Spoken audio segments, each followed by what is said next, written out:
We are joined now by Adjunct Professor Dr. Scott Burke from Wayne State University with us on the Oakland County Megacast. Dr. Burke, thank you for being with us today. Thank you for having me. Glad to be here. We appreciate it. How are you? How have you been over the course of the pandemic?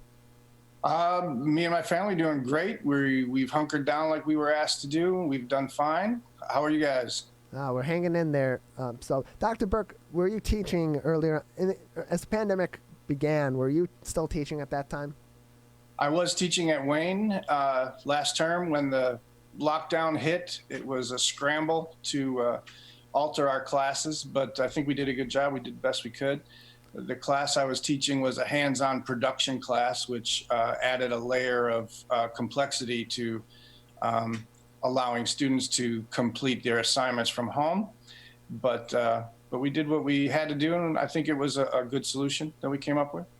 And how does that experience, the first couple months of that, as school's going on and there's a transition from a lot of in-person classes to in-person and virtual or entirely virtual, how has that helped prepare you and help prepare other professors to teach in the fall, not knowing whether or not you're going to have entirely in-person classes or entirely virtual classes for the remainder of 2020, based on whatever phase of the Michigan Safe Start plan that we're in? How has it prepared you to be ready for whatever situation comes at you regarding the pandemic as a teacher in the fall?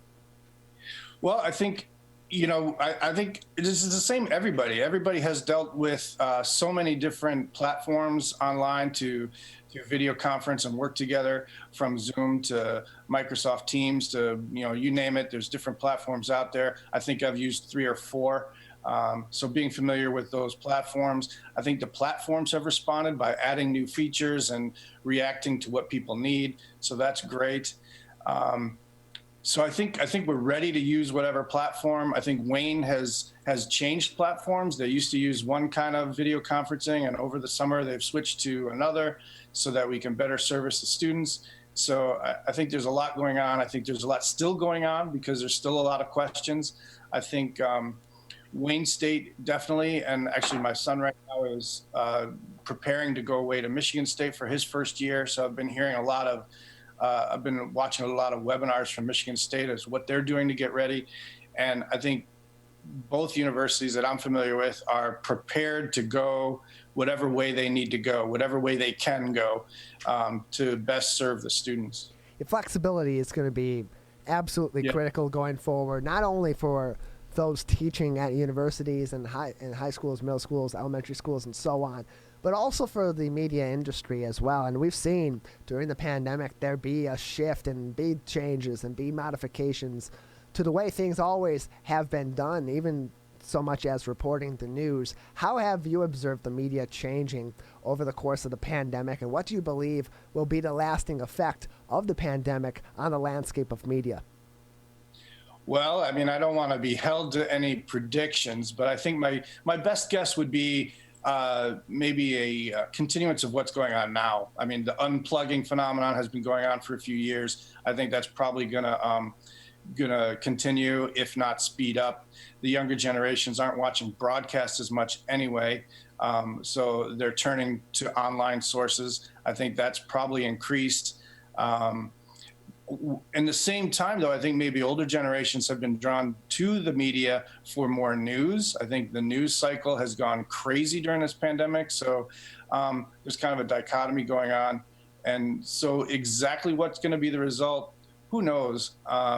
Production-wise, I know production crews have been streamlined, but that was a phenomenon anyway, where trying to just cut costs, you try to produce things with as little a crew as you can. So crews have been getting smaller and smaller over the years. So I think my best guess for the pandemic and its effects are it probably just really energized the things that were already going on. Cutting of cord cutting, going to online, making production crews smaller. I think all that is probably just going to speed up. Talking about from a production standpoint, it has to be such a challenge to teach students a skill that requires close contact and hands-on connection to the equipment. So how are you handling that, especially if the students don't have the resources to buy their own equipment? Well, the last term when we had to scramble and change things, I think we did a great job of finding resources available to students that were free online, free editing software. We did a lot of discussion of how to use your phone to get good video. I mean, anybody can use their iPhone or smartphone to get video, but we really worked with them to get good video, and we tried to emphasize the use of good lighting. Anyone can point a camera, but can someone light the scene well? And then can you move the camera to get good shots? So while we had to pull back on the equipment they were using, because Wayne State has great equipment for their students, but you couldn't get it to them because they couldn't come in. I think we did a good job of teaching them the fundamentals and teaching them how to use what was available to them to create good media, even with maybe lesser tools.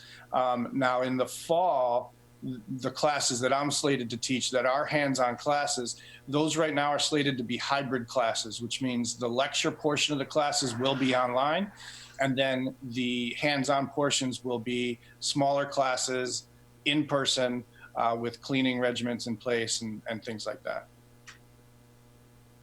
Dr. Scott Burke with us, an adjunct professor from Wayne State University, with us on the Oakland County MegaCast. You talk about teaching your students to shoot quality video with their phone. A lot of what we've seen, particularly in journalism, but even in creative aspects as well, from a social media standpoint, has been shooting video with your phone in the moment, or shooting video with your phone in general. And social media has been so huge during the pandemic, and the spreading of news and spreading of movements.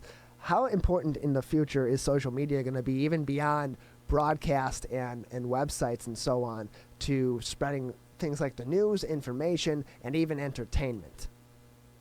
Oh, I think it's already there. I mean, look at TikTok, and is it Quibi, the new one? I haven't really gotten into that one yet. But, definitely social media drives it right now.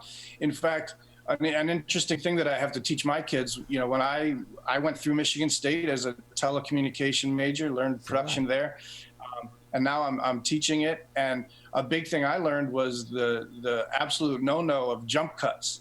Well, if you watch YouTube these days, every vlogger survives on jump cuts. And so I have to sit and reconcile that with my students and say, jump cuts are a no-no, but these days they're okay. So if you're going to do a jump cut, let's do it for the right reason, and let's make sure the audience knows that you are recognizing that you're doing jump cut. You're not trying to deceive them. You're doing it for a reason. So social media is definitely changing the media, and it's bringing messages to people, but it's a very interesting phenomenon.